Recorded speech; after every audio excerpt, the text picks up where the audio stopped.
Hey, my legion. How y'all doing today? Today I'm here to review Murder in the Front Row, the story about the Bay Area thrash metal scene in the 1980s, right? And I just call it Murder in the Front Row. Now, this was a documentary that came out 2019. It was played at the Erie Movie House, and John and I missed it. I wanted to see it, right? Well, John said it was playing there, and I think it was playing on Friday or something like that. We were able to go. Um, I've been wanting to see it for a while. I finally came up on YouTube and I decided to watch it. It says Bonded by Blood presents. Talk about the Bay Area scene. Mostly it's about the band Exodus, and there's lots of stuff with Metallica too, because they were interchanged. And talk about the upcoming metal scene like the early '80s, because I didn't hear about it that much.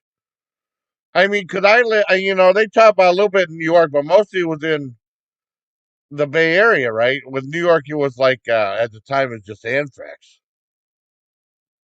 and it was really interesting, fascinating, lots of stories. I knew eventually we were going to get to the passing of Paul Bailoff, who was the lead singer for the very first the Bonded by Blood album, the classic album, and then they did that Lesson of Violence, which was a live recording of, like a live re-release of Bonded by Blood, but called Lesson of Violence. I remember that, and also the passing of Cliff Burton from Metallica. It's really a fascinating story. They talk about like the whole evolution of the scene.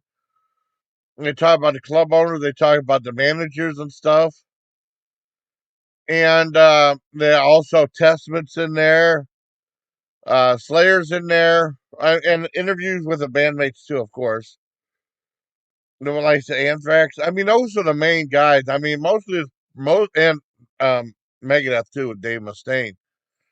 And most of it was concentrated on Exodus. And yes, they did when they talk about Bonded by Blood. Someone did mention how awful the album cover was, because that's one of the worst album covers of all time. But it's probably the best Exodus album ever made. Fabulous Disaster is real close to that. I know I haven't heard all the Exodus stuff. Really a great, great album. I've been wanting to see it. Like I said, I've been wanting to see it for a long time. I want to see what it's free streaming and stuff like that. And then someone put it. It was on YouTube, and then someone put up I copied that like two weeks ago, and I watched it today. Um, Now with me, I didn't discover the really heavier stuff till because mine was a slow evolution. Because my mother's like, you can't listen to that, can't do this, can't do this, can't do this. Like in the '80s, the kid we're talking about where I was at. My high school kids talking about like AC/DC, Iron Maiden, Motley Crue, and those are the ones. These are the ones that are like the hair band stuff like that, Call Pose and stuff. I didn't know about the really brutal type of metal. I know my friend Brian Brinkle was talking about Black Flag, which is a punk rock band too.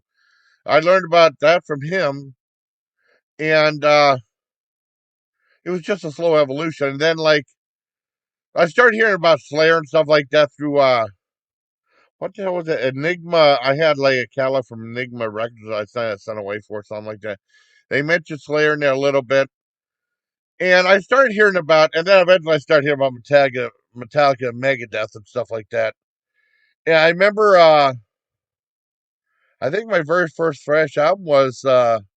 I wasn't really allowed to get a lot of stuff like that, like just my parents too domineering and stuff.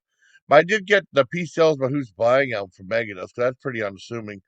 I think I got that in junior high. And I started hearing more and more about metal from like I remember seeing that Run the Light from Trouble, and then Death Angel had the Trouble's not really they say it's a Christian band, it's not really thrash, but that was a thrashy song. Um, and also Run what the hell was it? Voracious Souls. I remember hearing about that through seeing the music video through Night Rocks with Jim Cook, host that. That was late night, and I remember buying I think the first couple of thrash metal albums I got. Well, I got that one Ramones, and they got some fast songs in there too. But I remember seeing Suicidal Tendencies, Institutionalized video, so I like them, but I didn't get anything from them till Fort Bragg, not Fort Bragg, Fort Gordon, Georgia. Well, I had really, that's where my, after basic, right? My really immersion in the metal really started to take place. I had like, I saw ACDC and stuff like that back then, but I mean, bands like Venom and all this other crazy stuff. But my very first two thrash albums I got was, I remember, Mega, Peace Element, Who's Buying, and then Ultraviolence from Death Angel. And I remember, I think it was like downtown. I got home from, well, was it? No, maybe it was Edinburgh. I can't remember. Uh, got home from base training. It was weird because we went through. I remember listening to that on a Walkman that, I heard it before that, the Death Angel album.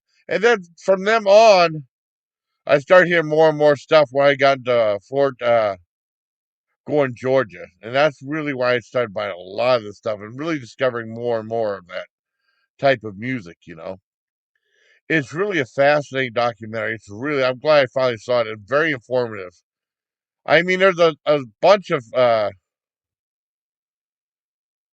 metal documentaries and stuff like that, but I think this is probably one of the best ones out there. Murder in the Front Row. I highly recommend. That's from the Bonded by Blood song. Uh, and yeah, if you see Bonded by Blood, just excuse the lousy album cover. 'Cause I think there's one album cover just as X is Bonded by Blood, but then they have the one, that horrible picture of the two twins, conjoined twins. That's a terrible, terrible photo. I mean, terrible, terrible drawing. It really is. But the movie's great. It's a 10 out of 10 for me. Very informative, very entertaining. So I hope you like this video. Bye. Till next time, please take care, my lead.